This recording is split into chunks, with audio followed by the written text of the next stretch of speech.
Kendrick Recorded Books presents an unabridged recording of The Well-Planned Universe, authored by Kenneth G. Davis, read for you by Luke Kendrick, copyright 2021. Chapter 1, From Curiosity to Clarity. The important thing is not to stop questioning. Curiosity has its own reason for existence. One cannot help but be in awe when he contemplates the mysteries of eternity, of life, of the marvelous structure of reality. Albert Einstein, physicist. Fundamental questions. Ouch, he bit me. I was 8 years old, sitting too close to a teeming anthill. Those little red creatures were frantic and angry, and I soon learned to respect their territory. My curiosity piqued by observing the wonders of the world of insects, I began my journey of discovery. Over time, my fascination with insect behavior developed into an interest in all living things. Eventually, this interest further broadened into a desire to learn as much as I could about the makeup of the world, its inhabitants, and its relationship to the rest of the universe. This curiosity about the nature of reality and the world in which we find ourselves led me to pursue a degree in physics. Following university graduation, I went to work as a geophysicist in the petroleum industry, applying computer technology to the analysis of seismic data. In the past few decades, scientific discoveries and the development of digital computer systems have led to a much improved understanding of the physical properties of our world and the universe. Research into these characteristics and behavior of living things has also provided insight into why we find the world to be the way that it is. My goal in writing this book was to use recent evidence from these diverse areas of study to find answers to fundamental questions about reality and the universe, including what is the universe really made of? Why is the universe structured and organized the way that it is? Where did everything that we can see, hear, and feel come from? And why does the universe exist at all? Throughout history, philosophers have given much thought to these questions. With recent developments in science and technology, an opportunity now exists as never before to obtain answers. We no longer have to rely on the statements or beliefs of those who claim to have the answers, but only have opinions. Correct answers result from a proper investigation and require an objective look at all available relevant information. As you will discover, strictly following the evidence and using a multidisciplinary approach will provide answers. The evidence required comes primarily from three sources. The first is scientific data from the physical world. Recent scientific discoveries have led to a new, deeper understanding of our universe. The physical laws and properties of the universe are now understood in much greater detail than ever before. Evidence from physics, astronomy, chemistry, and biology is particularly valuable. The special nature of the physical laws and properties of the universe lead to some remarkable conclusions. The second are the behavior and characteristics of the many forms of life on Earth. The attributes and variety of life on Earth help to further explain and understand the significance of recent scientific discoveries. The third is the development of digital computer systems. Recent developments in computers provide a deeper understanding of living things and how they interact with each other. Accumulated scientific evidence from these areas leads to some amazing conclusions about reality and the universe. Following the evidence. I like to think of myself as an inquiring skeptic.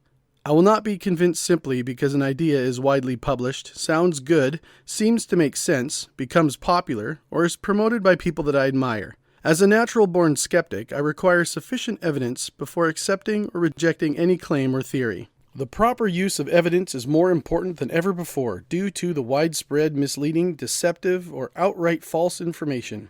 Disinformation, altered photos, and opinions disguised as facts are becoming all too common. To be absolutely certain of something means that it is known beyond all doubt, and there is no need for a discussion of evidence. For example, there is no doubt that when a fire begins to spread in a forest, there will be smoke and flames as a result. There is no forest fire on Earth that does not produce smoke and flames. Likewise, when a basketball is tossed onto the surface of a standard basketball court, there is no doubt that it will rebound. Everyone accepts that the ball will bounce off the surface of the court. However, the details of precisely how fast or at what angle it will move after hitting the ground may lead to some discussion, as you may remember from high school physics class. Few things in life are as certain as these examples. Nearly every conclusion arrived at in life involves a degree of uncertainty, so using evidence is essential. Understanding the proper use of evidence will make it possible to arrive at a correct conclusion. Evidence consists of the information that helps to form a conclusion or judgment. Decision makers, such as judges and juries, make important decisions every day based on the evaluation of evidence. In the most important situations, a decision will be considered valid only if it can be supported by the available evidence, beyond any reasonable doubt. Beyond any reasonable doubt is the highest standard of proof used in the United States and many other justice systems. It refers to a level of confidence such that there could be no reasonable doubt in the mind of a person using sound judgment. The evidence presented to a judge and jury must be both material and logically relevant. By definition, material evidence has a significant relationship to the facts or issues under consideration. The United States Federal Rules of Evidence defines logically relevant evidence as when evidence introduced has any tendency to make a material fact more probable or less probable than it would be without the evidence. A skilled investigator will take note of things observed, but just as importantly will record anything they expect to see, but don't. They will look for inconsistencies in what they observe, and for things missing or out of place at the scene of the investigation. They will ask, "Why do I observe this?" But they will also ask, "Why do I not observe that?" And, "What is wrong with this picture?" Types of evidence. 5 main types of evidence are used in the court of law. They are all useful for investigating the fundamental nature of reality. Physical evidence refers to a tangible item with physical characteristics that tends to prove a material fact. It can be a physical substance or traces left behind from a relevant event, such as footprints that can be photographed and measured. Documentary evidence. Documentary evidence refers to some type of document, such as email, computer file, or magazine article that supports a claim or assertion. It may simply consist of a written description of an event from an eyewitness. Testimonial evidence. Testimonial evidence refers to a statement that tends to prove a material fact. An expert witness with special knowledge of a certain subject area sometimes gives testimonial evidence. It may also be presented by a layperson who has pertinent information. Demonstrative evidence. Demonstrative evidence comes in the form of a representation of something material, such as a diagram, map, drawing, graph, animation, simulation, or model. Computer systems have contributed greatly to the usefulness of demonstrative evidence. And finally, scientific evidence. Scientific evidence comes from either experiments or observations. The results from scientific evidence are sometimes presented in the form of demonstrative evidence. Each of the 5 types of evidence may be either direct or indirect evidence, or may have aspects of each. Direct evidence supports the truth of an assertion directly, so it does not require inference on part of the judge or jury. Eyewitness testimony, physical evidence, and documentation relevant to the issue are usually considered direct evidence. The usefulness of direct evidence depends upon the reliability of the source of information. Indirect or circumstantial evidence allows for an inference to be drawn that tends to prove or disprove a relevant point.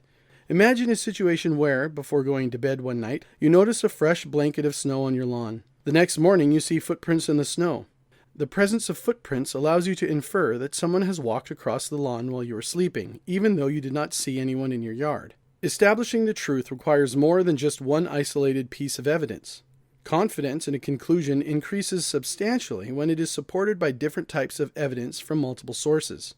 Inferring something from a single piece of information can lead to an incorrect conclusion, particularly in the case of indirect evidence that may be interpreted in more than one way. For example, consider a mother who has baked a fresh blueberry pie and put it on the counter to cool. After coming back from running an errand, she finds a piece of the pie missing. Her 6-year-old son enters the kitchen with blueberry juice on his face. With these 2 pieces of evidence, she can infer that her son had sampled the pie, even though she did not personally see him eat any. However, if the mother had seen her son with blueberry juice on his face before she entered the house, she should not conclude with that single piece of evidence that he had eaten some of her pie. She should first check in the house to determine if some pie is missing. Unbeknownst to her, her son may have been given a piece of pie by a neighbor, the neighbor having also made a pie since blueberries were in season at that time of year. This clearly illustrates the importance of evaluating all available relevant information before coming to a conclusion. Making a decision without using all of the available facts is sometimes referred to as jumping to conclusions. Taking time to gather pertinent facts and data will ultimately result in more clarity, leading to greater confidence in conclusions and in the decisions made based on those conclusions.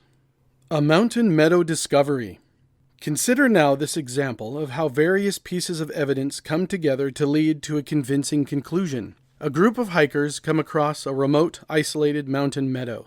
They observe wildflowers and other small plants randomly scattered throughout the meadow. They also discover a section of this meadow that has a number of neat parallel rows made up of one kind of plant, but with very few of the native plants or wildflowers seen elsewhere in the surrounding area. They also find physical evidence, indentations in the soil that appear to be from footprints. These observations alone provide them with sufficient information to conclude that what they found in this section of the meadow was the result of someone's plan, and not some natural phenomenon or random occurrence. It would be fair to say that the observational evidence is conclusive beyond any reasonable doubt. If the hikers investigated further, they might find additional confirmation. Scientific evidence could show that the plants in the parallel rows were all of the same kind of vegetable and not native to the area. Documentary evidence in the form of a satellite photo from the area could show the contrast between the cultivated area and the surrounding natural vegetation. By studying the pattern of the footprints, the hikers could provide demonstrative evidence in the form of a diagram showing the footprints coming from a certain direction. There may be testimonial evidence from others who had previously passed through the area.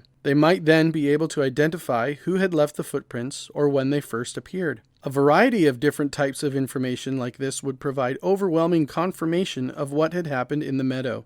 Each bit of evidence is like one piece of a puzzle. A single piece of a puzzle may not reveal much, but when many pieces come together, a picture revealing the truth becomes clear. The physical, scientific, documentary, demonstrative, and testimonial evidence from the cultivated area within the mountain meadow proves to the hikers that someone had planned and planted a vegetable garden. As this example shows, different types of direct or indirect evidence compiled from a number of different sources can often show that a deliberately planned and intentional act had taken place at an earlier time. As you will see, evidence collected in this way reveals the true nature and origin of the universe and leads to some fascinating conclusions. As each piece of evidence corroborates the ones that came before, the picture becomes clear. Beware of bias. To arrive at the best possible conclusion, a person should take note of any biases, personal or otherwise, that may affect the decision-making process. It is not easy to set aside long-held opinions or beliefs that may hinder an objective evaluation of evidence. Throughout history, people have shown a strong desire to defend existing opinions or beliefs rather than questioning them or exploring new possibilities. The ancient Greek historian Thucydides, who lived between 455 and 400 BC, wrote, "For it is a habit of mankind to entrust to careless hope what they long for, and to use sovereign reason to thrust aside what they do not fancy." Beware also of confirmation bias, which is the tendency to cherry-pick evidence and or accept arguments consistent with a current opinion or belief while neglecting or rejecting things that do not seem to fit with that belief or opinion. This tendency is very common. Two people with opposing opinions can see the same evidence and feel that it confirms their point of view. Our tendency to take the easiest and quickest path to a decision often compounds the problem of confirmation bias. Expert witnesses with knowledge in a field relevant to the case are often called to testify in court. Expert witness testimony is sometimes given by two different experts trained in the same area of expertise, each supporting an opposite interpretation of the evidence. Like everyone else, expert witnesses may be biased.